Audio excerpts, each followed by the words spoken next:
In the case of nuclear or radiological fallout, people living around potential targets such as military bases and chemical plants may be advised to evacuate.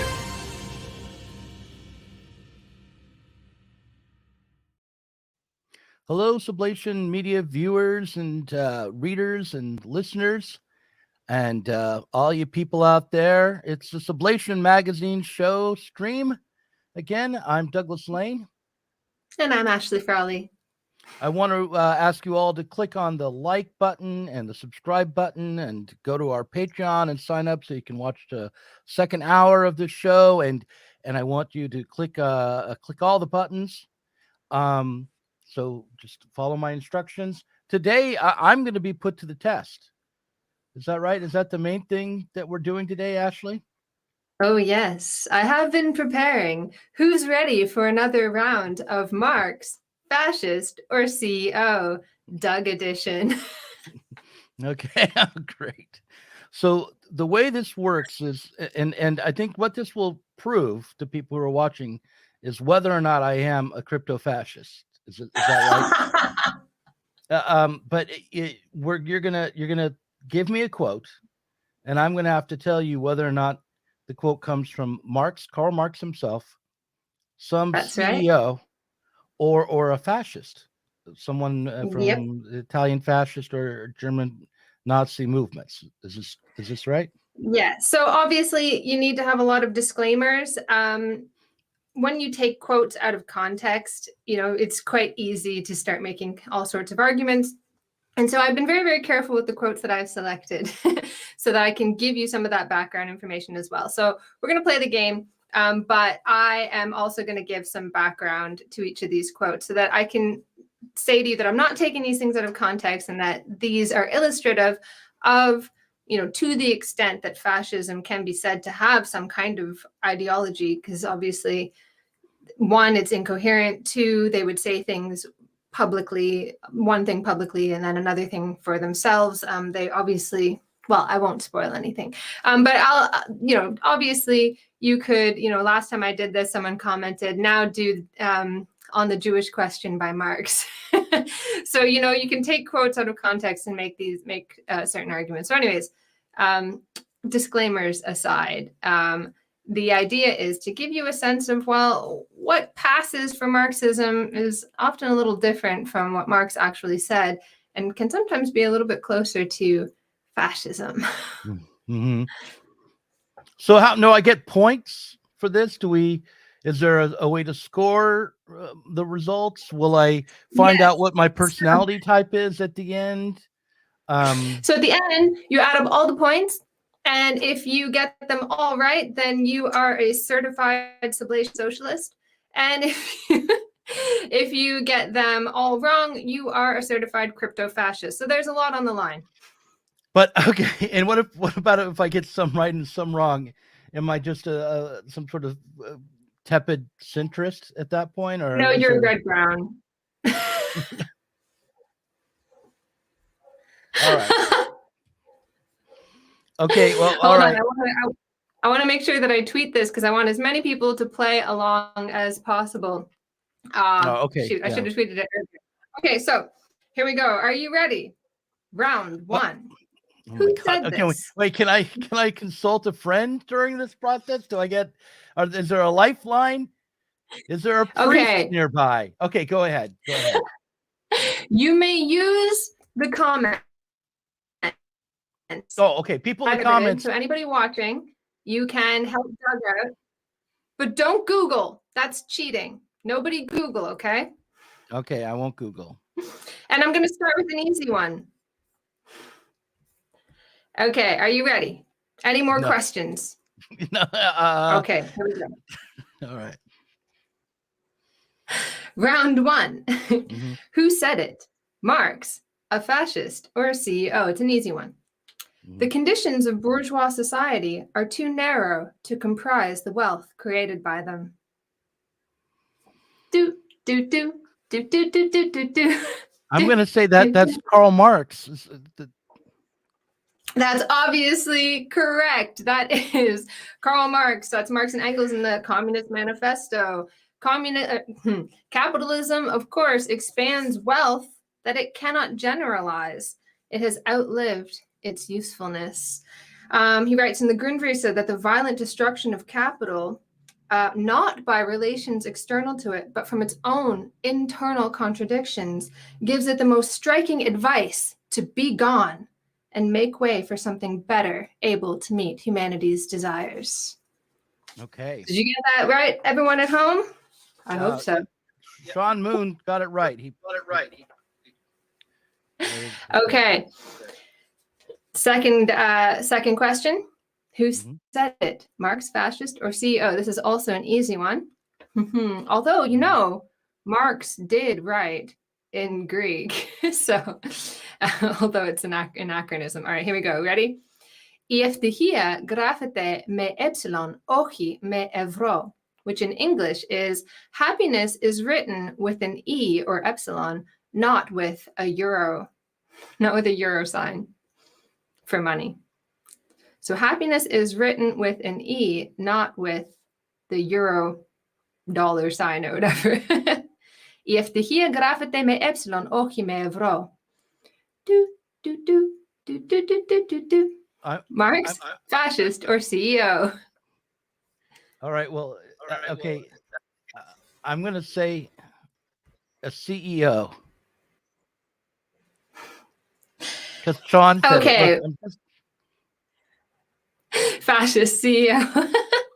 All right, here we go. The answer is, well, I cheated a little bit. It's not quite a CEO. It's a bank. But I mean, come on. Same idea. Okay, well, since euros didn't exist in the 19th century, we can guess that this can't be Marx. This is a Citibank slogan from 2005 when they launched a campaign using the latest so-called science to spread the word that people don't need money to be happy, which is rich coming from a bank. And also very handy because Citigroup later got billions of the people's money in the form of bailouts. You don't need all of that silly money. Give it to us. We're willing to accept the burden. Thank you, Citibank. Okay, I think I'm confident now. I'm feeling good. I'm feeling like, okay, I'm 2 for 2. So far, so good. I'm not going to be found out. I mean, I'm not going to be mislabeled as a crypto fascist. Okay, it's going to get a little It's going to get a little. I almost said dirty. Yeah, it's going to get dirtier. You're gonna fight dirty here with me. You're going to trick me with trick questions. Okay, here we go. Round 3. Who argued that it was not the ideas of a few people that led to the, quote, glorious wars of liberation in 1813, but want of sugar and coffee? I can repeat the question if necessary. Please. Who argued that it was not the ideas of a few people that led to the glorious wars of liberation in 1813, but want of sugar and coffee? Okay. Well, my first instinct is to say that sounds like Karl Marx to me. So I'm gonna go ahead and say Marx. Ding, ding, ding. That's Karl Marx. Yeah.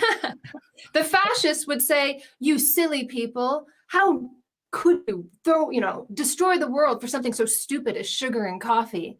We will give you higher values for which to live. No, this was Karl Marx. The full quote is, take the case of sugar and coffee. The last product, occasioned by the Napoleonic continental system, caused the Germans to rise against Napoleon and thus become the real basis of the glorious wars of liberation in 1813. And this is from the German ideology. So Marx saw the deprivation of sugar and coffee as quite rightly fomenting revolution. By contrast, this materialist and consumerist outlook of the masses was looked on with horror by the fascist and aristocrat alike. How could they not see there were higher values beyond such simple things? And Marx said, no, you give the people sugar and coffee, and then you try to take it away, they're going to want it. Quite rightly, they're going to revolt. All right. Yeah, I'm with them 100% on the coffee. I don't put sugar in my coffee, but yeah, I think that's an important part of life. I would not function without it. All right, I'm ready Yeah, for the you next can pull question. our sugar and coffee and watch a revolution for men. Okay, Secret Asian Dan says, is actually rejecting that people who believe they're Marxists could ever say fascist things or vice versa. No, Yes, I'm just pulling out. he is, and I am on the hot seat. If I get one question wrong, I'm exposed as red brown. And you know what has happened to me so far on Twitter will be as of nothing compared to what's going to happen to me if I slip up here. And how many more questions do we have? Like 102 or? Oh, so we are on, I've got 5 rounds and then I've got some additional ones just for fun. So we're on, so you're 3 for 3. Here we go. All right. 3 okay. for 3. The 4th one. Oh, and I was going to say, is it that no one can ever say anything? No, of course not. There's going to be overlap, particularly with quotes, but the entire system is not going to overlap because they're fundamentally different and diametrically opposed. I'm trying to pull out quotes that illustrate really key disagreements between fascists and Marxists that you really need to grasp.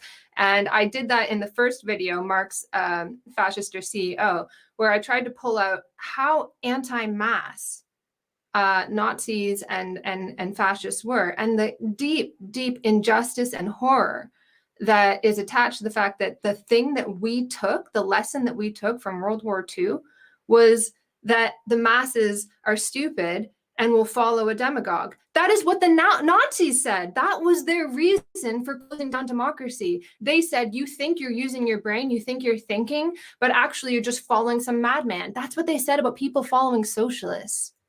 And this is what we were like, oh yeah, the Nazis were right. That's the legacy of World War II. That's what we've taken, that democracy is a myth. That was like a core fascist tenet. That's why I harped on it so much in that first video. Okay, now I've made everyone angry. Let's go on to round 4. Who said, what we really value, what really makes us happy, what really makes us thrive is out of sync with how we live our lives and what we spend our time doing?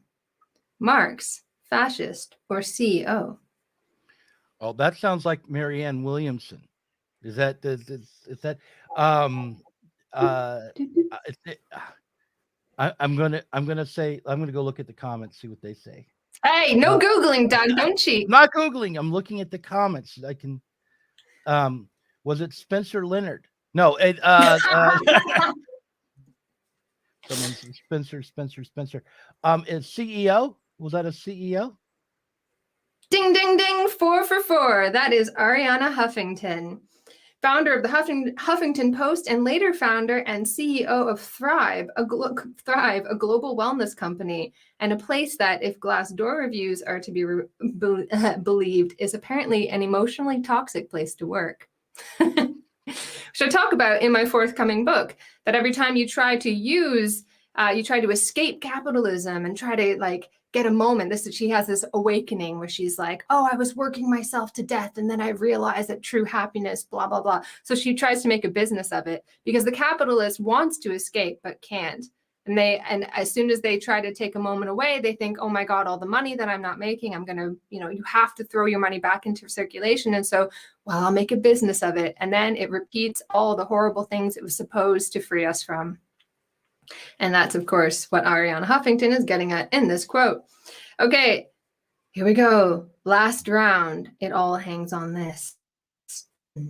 Who was it that wrote, take them singly, they have not a thought among them, and 1,000 empty heads crowded together imagine that they have, and fail to observe that it is the thought of the madman or mischief maker who is leading them. Damn it. I'm going to say that would be John Bunch that said that.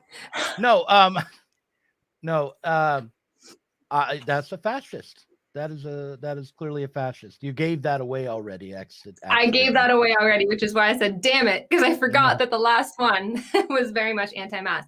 Okay, this is a fascist, but I cheated a little bit. This is from I would say a proto-fascist. So it's from an Italian novel written just before the First World War by Luigi Pirandello, a later supporter of fascism, who is here, of course, not denouncing fascism, but rather socialism as a mass movement of self-delusion. Take them singly, they have not a thought among them, and 1,000 empty heads crowded together imagine that they have, and fail to observe that it is the thought of the madman or mischief maker who is leading them. So when fascists added to mass politics and so on, and tried to dupe the masses. They were what they saw themselves as stripping the veil of democracy to show the real nature of mass politics as mass delusion. And by the way, Italians were not swept up in this. Italians, none of these people, oh God, it just really annoys me that the one thing that we take from the legacy of fascism is anti-democracy. I mean, it's shocking, but nobody voted these people in. It was not popularly powerful. Perhaps it was more so in Germany than it was in Italy, but not. It wasn't like people like the legacy of World War II as like this mass delusion, as like people just all got swept up in it and started killing each other, is incorrect and doesn't match what happened. In fact, in Germany, membership of communist parties actually grew. Okay, so Doug, you're reading the comments. What have people said? Oh no, I'm not really reading the comments. I'm listening. I really am. Someone says it sounds like Ludwig von Mies. Yeah, I could have gone there. But here are a few more. Here's some bonus. Let's do a bonus round. Nothing is. Oh wait, so have I gotten through to the end? That's it, Doug. You got 5 out of 5. You guessed every single one correctly. Take that, Twitter. All right then. I'm so let's do a bonus round. There's nothing at stake in the bonus round. Could I win a car or something like that if I get? Yes, you win a car that is currently in your driveway. That one, it's yours. Yeah. Okay. I get nothing I said there was untrue. Okay, so here we go. Bonus round. We know that to work well, the newfangled forces of present society, they only want to be mastered by newfangled men, and such are the working men. Say that again. I'm sorry. I was. So who was it? Was it Marx, a fascist, or CEO? Yeah. Those are the categories. Go ahead. Mm-hmm. The newfangled forces of society, they only want to be mastered by newfangled men, and such are the working men. What? Okay. Everyone's saying Marx. I'm going to say Marx. That's indeed Marx from his famous lecture in, what was it, 1853 to working men, and in English, hence the fact that it is ugly and difficult to say. Marx wasn't very good at English, and he gave a speech in English, and that is one of the things that he said. And the point that he is making there is that you don't have to have like sort of special knowledge and be, exalted or whatever. The newfangled men already run society. They already run all of the machines and so on. The machines and the everything, how everything works, it just is just waiting to be mastered by everyday people. And it is we are the ones who run the world and make everything work. Why are you laughing, Doug? Someone says, come on, chat, don't give him the right answers. You got to trick Doug. They've been saying the right answers. I would have said the right answers without the chat, but I'm sure. But yeah, no, that I can see that was Marx, and I think that makes a lot of sense. That well, you know what? While we're going through this, I'm thinking, I'm a little distracted because I'm thinking about the fact that Boris Johnson stopped the peace negotiations in Ukraine. So like you're talking about the newfangled men running the world and the machine and running and operating all the machines. And I'm thinking in my head, well, but why is it then that this war is, raging, and that the people who run those machines, in fact, have no say over their future and their destiny? So it seems to me like these old-fashioned, near aristocrats are calling the shots. So well, yeah, I mean, there has been an intentional attempt to circumvent democracy through layers upon layers upon layers of institutions. As I said, one of the legacies of World War II was to insulate policymaking from the masses. There was this idea that allowing the control is what had caused fascism. That is how people now understand it. That is the dominant understanding. And if anyone wants to understand where I'm coming from in terms of questioning it, I will be talking to Ishai Landa soon, but I highly recommend, I always recommend his book, Fascism and the Masses. But also if you just read fascist texts, you can see they hated the people. They hated democracy. They thought it was an illusion and a myth. And everything that they did was simply pointing out that illusion and going with it. That's what they thought of themselves as doing. And rather unfortunately, I don't know exactly how, but the pervasive myth was that that's exactly what happened, that exactly what the Nazis said was the case with democracy is truly that democracy truly is a myth, and the crowd cannot be trusted and will destroy everything. And so you need to insulate policymaking from the masses. You need to insulate policymaking from democracy. And so this is what institutions like the European Union are about, several layers of insulating policymaking from the people. And I've noticed too, and some of my, Stefan's PhD work is really interesting because one of the things that has emerged out of his analysis of claims surrounding white privilege, and well, just privilege in general, is this idea of the public as a problem. That the problem that policymakers have to attend to is that the public is ignorant and can't really be trusted. And you see this in a lot of discussions among policymakers. The public isn't something that you have to convince, that you have to sort of bring on side. We need to have debate. You need to try to get around. If you want something to be done, you need to circumvent public debate and get what you need by going directly to policymakers, avoiding public scrutiny as much as possible because the public is just stupid and ignorant. And this is a really disturbing development. And this is why we have very little say over important matters. Everything that could possibly change our lives for the better has been removed from the public sphere. Oh, you think you're an expert now? Every time you hear that, every time something erupts in the public stage, people on social media, everyone's talking about it, and they go, oh, suddenly everyone's an expert. Suddenly everyone's a political scientist. You don't need to be a political scientist. That's the whole fucking point of democracy, right? Like Lenin said in State and Revolution, every cook can govern, right? And Right. You can do it on a cook's wages. And that was the title of C.L.R. James' work in the 1950s, one of his works, I think, in 1953. Every cook can govern. Where did that go? We've all imbibed this quasi-fascist elitism that the masses can't be trusted and will lead us all to hell. Marx and Engels didn't believe that. In fact, they were totally alone in thinking. Someone asked recently, when was it that people lost faith in the working class? And people never had faith in the working class.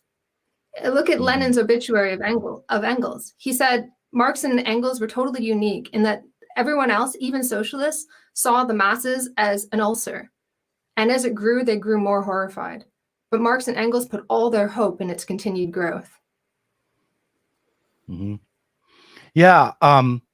Well, I think that could be used as a good segue into the other aspect of this stream, which is, and I'm glad that you've said that you don't have to be an expert in order to talk about politics and have, political opinions in a democratic society, because I know that my political understanding of the situation in Ukraine is limited. Like the history, which I try to refresh my memory of from time to time, is not always ready to hand.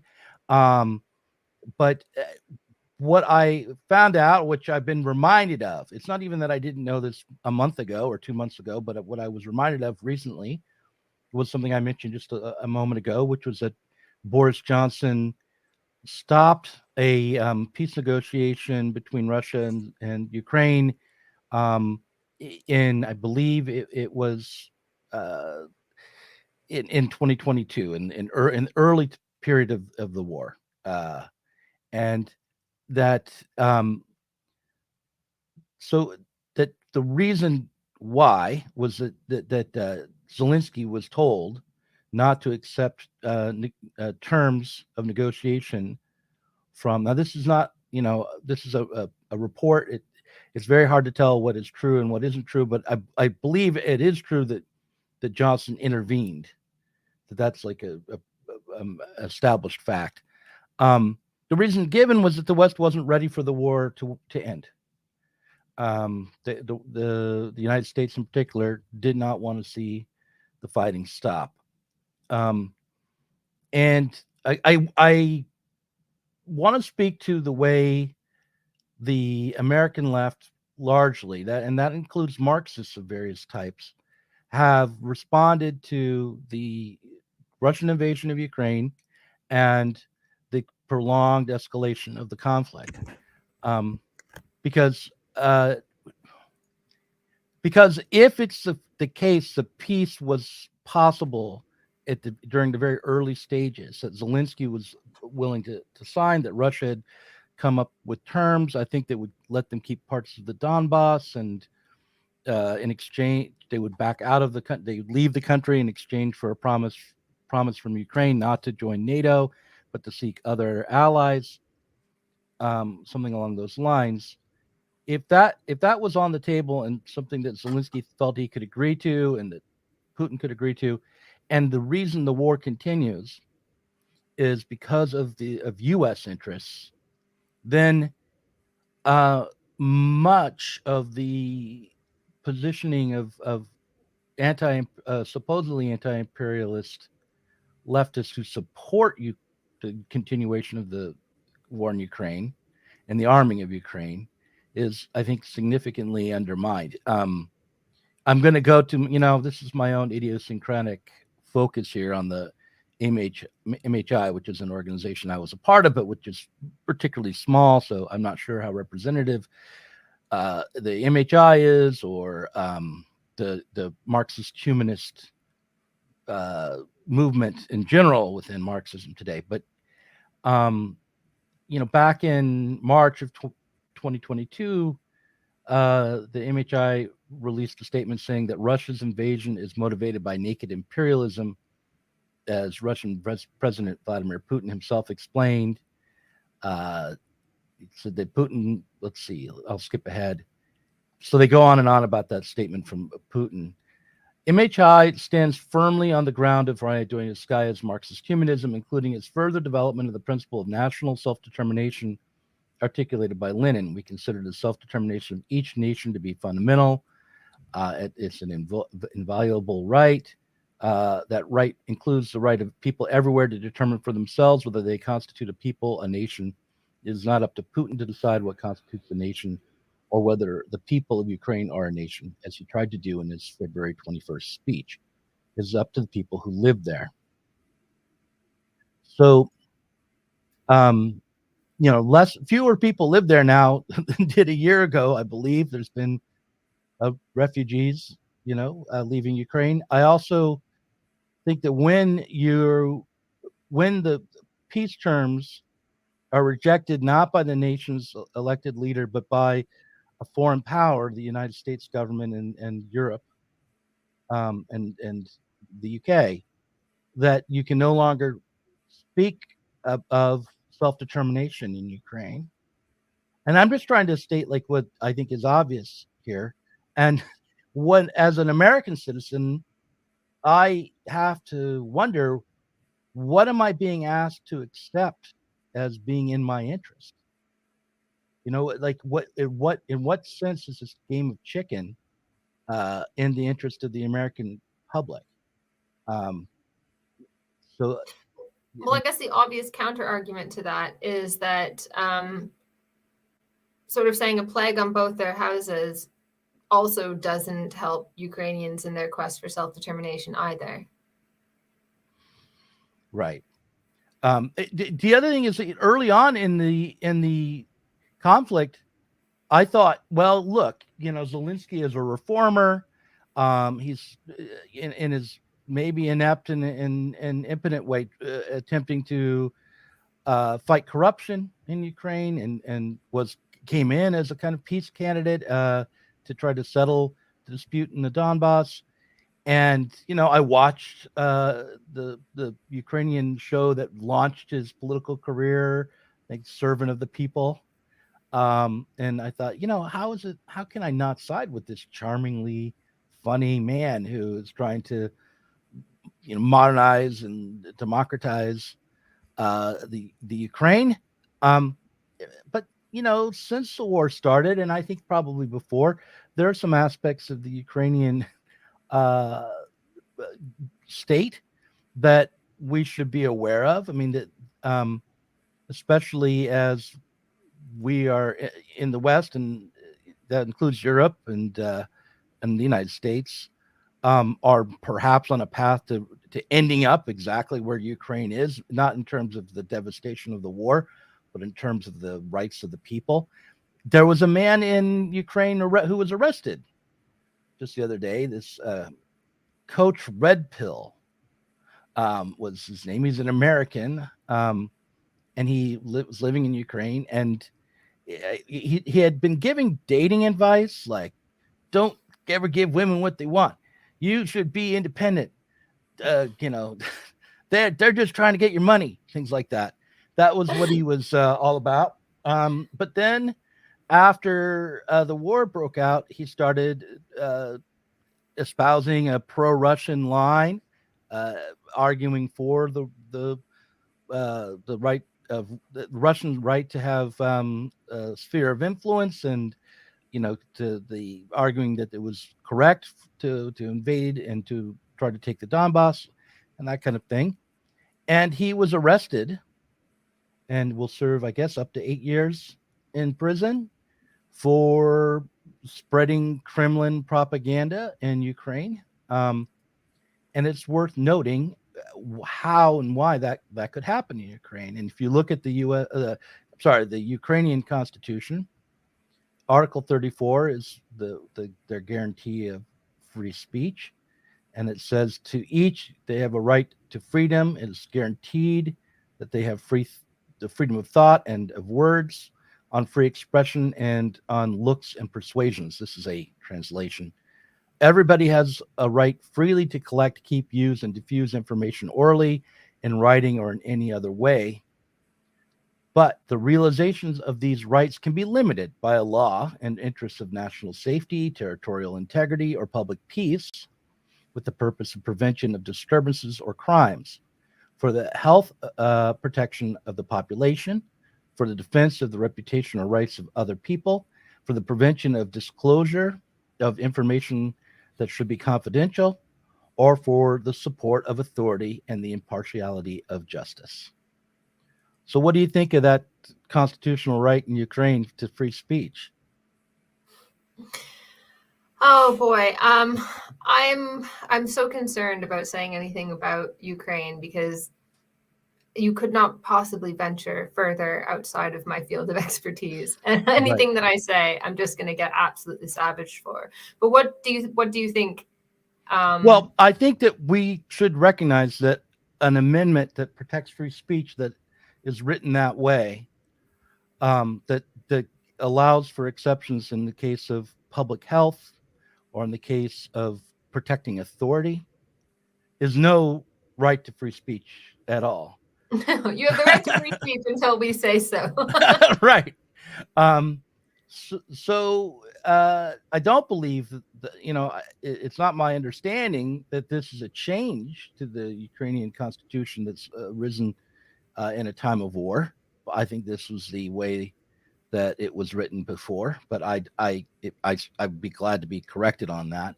But it is simply not the case that the continued conflict in Ukraine is being directed by a movement of the people and the working class for their own national sovereignty and self-liberation and emancipation.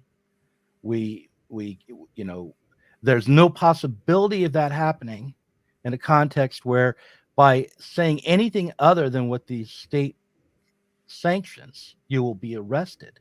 There's no possibility for that happening in a state where organizing a socialist party is illegal.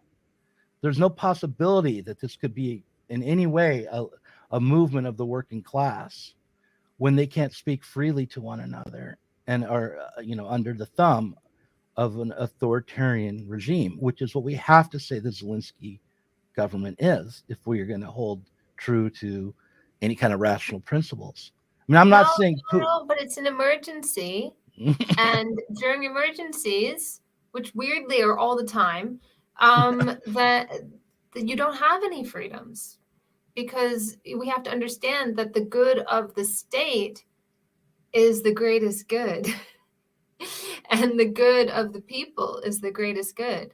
And individuals must be subordinated to the community, right? Oh, sorry, that's fascist. Right. I mean, like, I'm not in any way saying that in Russia the working class has more freedom. Everyone can clip that out there. It's just where I said, as if I just said. I know. I was worried about mine a little bit there too.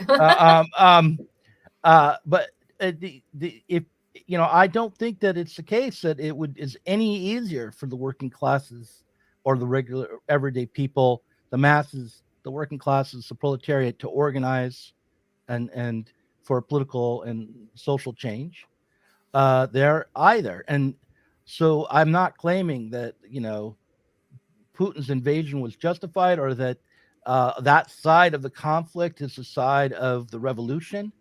And of course not. There is no side of the revolution right now. That's the problem that we're facing. We don't get to pick the revolutionary side because it's not a reality. So now, but wouldn't it be fun if they were actually like if it was like the Simpsons episode where they're all like, haha, and they like throw away the things and there's all hammers and sickles. They're like, we got you. We've just been waiting. Right. Well, even there, even if that were the case, you would still have to ask, to what degree is even the old Soviet system really being led by the masses, freely self-organizing? Oh, obviously not. Right. I know. But no, it would be fun to have that moment where they started singing the Internationale as they, the only reason why the only reason why I would harbor this fantasy for like 5 seconds in like my wildest dreams is because the fall of one of the persistent problems in the Soviet Union was not being able to calculate, and they were sort of like stealing price indices from other countries and this sort of thing. They were not able to like regulate production, and everything kind of went to shit right on the edge of the introduction of mass computing power. And I always kind of wonder, and although I know, and when I went to see Radhika Desai speak, she said the same thing, and I was like, oh, I'm not the only one who saw this. But Rick Kuhn set me straight and said, no, the problems were much deeper. And I said, I know, but I can fantasize that perhaps maybe if we had sorted out the endless problems of the mode of production, then perhaps other things might have followed. I don't know. Yeah, no, I think that I think that one can dream.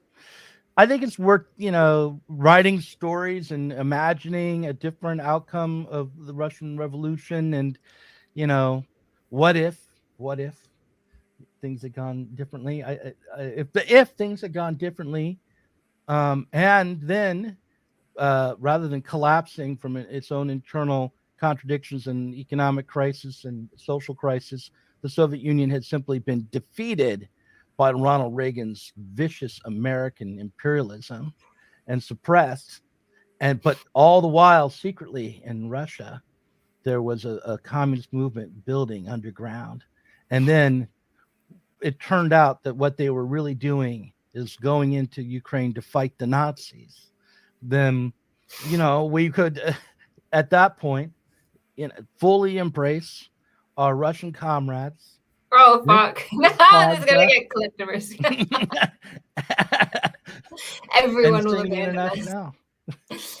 Yeah, that would be nice. Okay, so yeah, criticizing what's going on in Ukraine does not necessarily mean, and all of the ulterior motives and interests that are involved there, doesn't mean that you side with Russia. No. This is what happens with a lot of modern conflicts. We're like looking around, we're like, well, who are the good guys?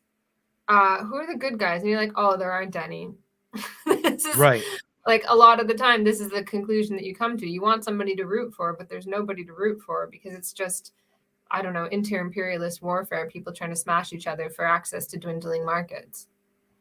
Someone said in the chat that the when we're looking at constitutional rights, that they're always founded on something along the lines of like the something close to the divine rights of kings, or the power of some centralized monarchical kind of authority, that the constitutional rights are always just sort of granted from on high by a power that's centralized and authoritarian at base. I That think flies that's in what the they face of said. history. I mean, Yeah, well, in the case of the U.S. Constitution and the structure of the government, the aim was to set up a system of shared power between states and the federal government, and between the different branches of government, and so that no monarch could emerge. And the Constitution was written based on the bourgeois philosophers of the time, who were totally opposed to the aristocracy and the centralization of power and some sort of king who had divine rights. And and when it comes to our First Amendment in the United States, it was sort of the codification of Mill's harm principle and the significance of speech for the liberation of humanity. So I think all of those things, especially Mill and his ideas about the significance of freedom in terms of speech and thinking, and his definition of the harm principle, which is incredibly narrow, is worth holding on to. And I don't think we can allow, if we're on the left and we're lucky enough not to be living under a Ukrainian style constitution, but within the supposed relative freedom of the United States, we can't allow that to slip away from us anyway. Well, I know people will say, well, this is, all of these people are bourgeois, and that is kind of like giving rights from the top down, except that they weren't given to everybody. And in fact, Mill was against universal manhood suffrage for the working class because it would lead to the tyranny of the majority. And although he wrote supportive words to the Chartists, he didn't support their plans for that reason. And it was through people agitating and revolting that they did manage to eventually win that, and almost won a lot more than that before it was rolled back. They almost won the right to work and things like that. Like, it was being considered in what was it, the end of the 1840s, beginning of the 1850s. I think 1851, but I don't know. Someone correct me. It was actually being considered, that this is a massive thing because capitalism can't give this. And this is something that people were demanding, right? And at that time, the agitation was so powerful to extend things, to get rid of the last privilege, which was private property, that those in power thought it was inevitable. They thought it was just going to happen. It was like, I said this before, but Tocqueville said, who thinks like all of the old privileges are gone? You think the last privilege, which is property, is going to stand for much longer? And he thought this was a bad thing, of course. But no, these were not things that were bequeathed to people. These were things that were struggled for a long period of time. Right. But when we look back on Mill and his arguments around free speech, we should not think that the arguments that he had to, when he went against his own ideas, we shouldn't think that those ideas aren't worth holding up and trying to enact. Like, there's no way in which you start from Mill's commitment to free expression, free communication, and the limitation of the state's right to intervene against anyone's speech, or against a free press. There's no way to go from that to without being hypocritical and flying in the face of the values you're starting from, to suggesting that only a few should have the right to vote. Well, they had to do that, right? Because they needed all of these lofty claims in order to destroy the power of the aristocracy. And then they turned around and they saw the working class in front of them, and they were like, oh, fuck. Never mind all that. Like, Right. You know, these weapons that had felled feudalism to the ground are now turned on the bourgeoisie themselves. Or the way that Marshall Berman puts it, he says, I can't remember the exact quote, but he's always using this metaphor, which I draw on heavily myself, which is that they opened up pathways and possibilities that they couldn't bring themselves to look at. Or the way that I put it, they built bridges that only some of them could cross. Only some people could cross, and the working class wanted to cross it, and they were like trying to blow it up behind them. You know, that's the way. They opened up these possibilities, but they couldn't bring themselves to realize it because it would mean the death of their own power. Right, but I believe that Marx and Engels and most Marxist revolutionaries believed that living within a bourgeois state with formal freedoms and the right to vote and no limitation on speech based on political ideas was preferable to living in a state where, you know, you would have to operate as an illegal underground party. And moreover, part of the struggle. It's not like you only ever struggle for revolution and that's it. And anything short of revolution is not worthwhile. That's ridiculous. Right. That it's part of the struggle. And in fact, winning suffrage was a huge blow to the bourgeoisie, because now the very thing that had consolidated their power is carries with it the contradiction that will destroy its power. Mm-hmm. And so they do everything that they can. They have done everything that they can for 100 years to try and limit that, to set aside the questions that really matter, to set those apart from public debate and democracy.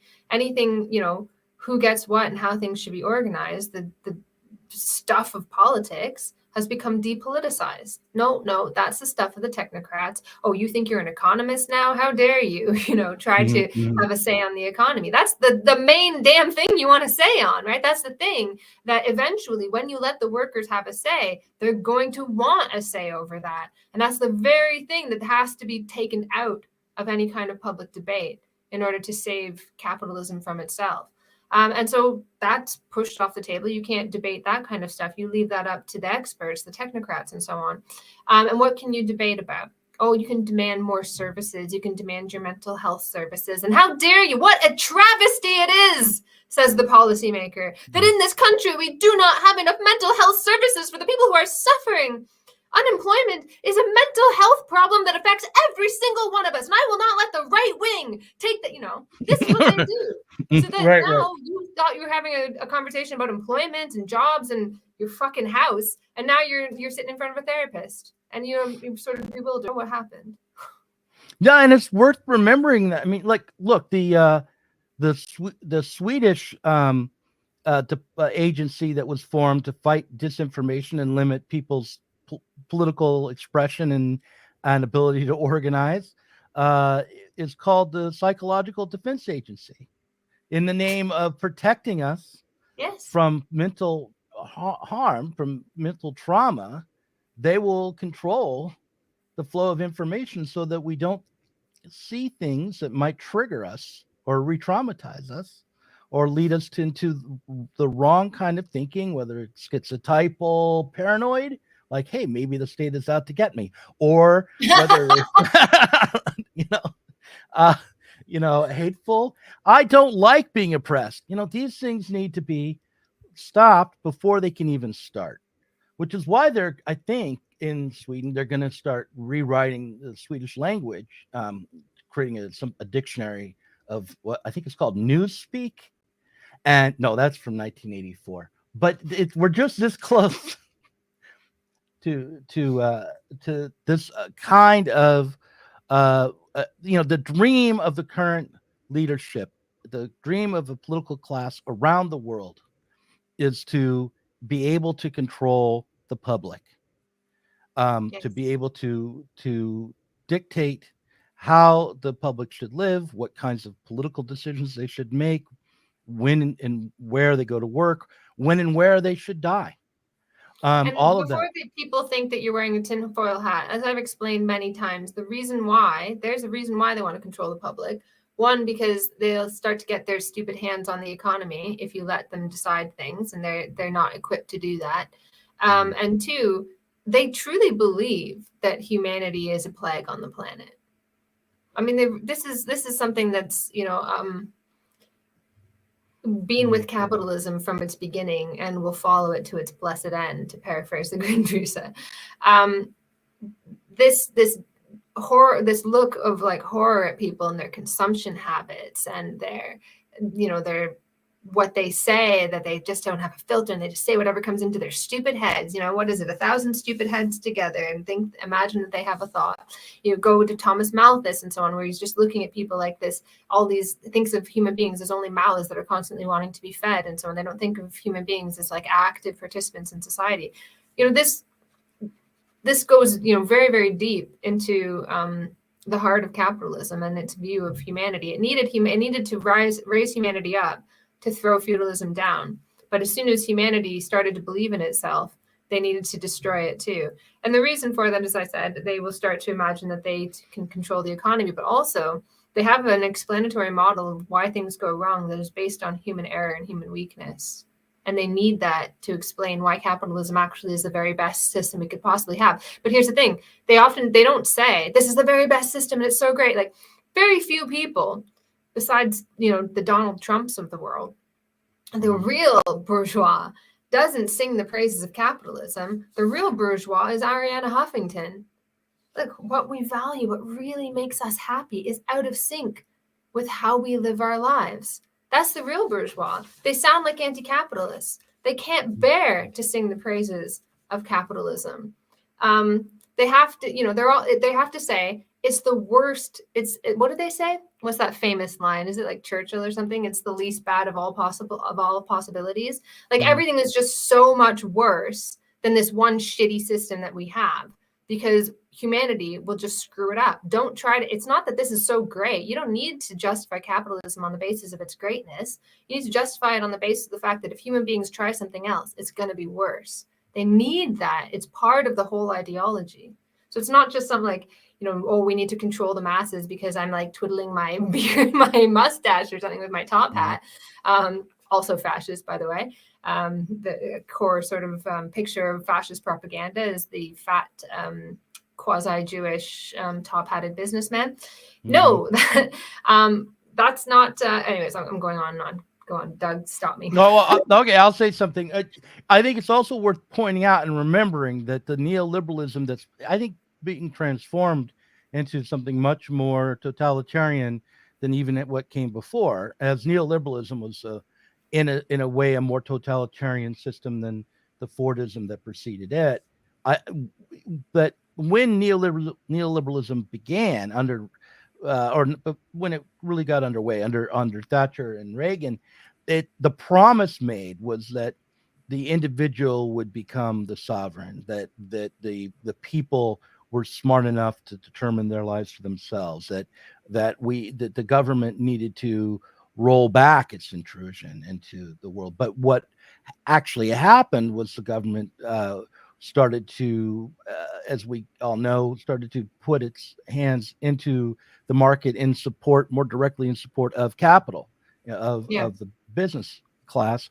And so the so-called free market was really, as Chomsky would say, socialism for the rich.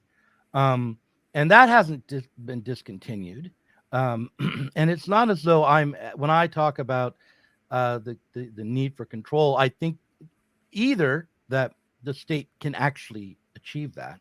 We can see that they can't just by looking. And in fact, it should terrify you that they can't, because they won't stop trying. Right. It's not like they're all gonna. Yeah, right. Exactly. All the wars of my lifetime demonstrate that American foreign policy is not altered by reality. The fact that Vietnam was a complete fiasco, that the invasions of Afghanistan and Iraq completely, were terrible disasters that only created instability and suffering in the world and did nothing to further even U.S. power. doesn't mean that somehow the Washington establishment is going to say, oh, maybe we should change our course here. I'm not exactly sure why it doesn't do that, why they can't attempt to do their imperialism with the human face or something, but nonetheless it doesn't change what they attempt to do.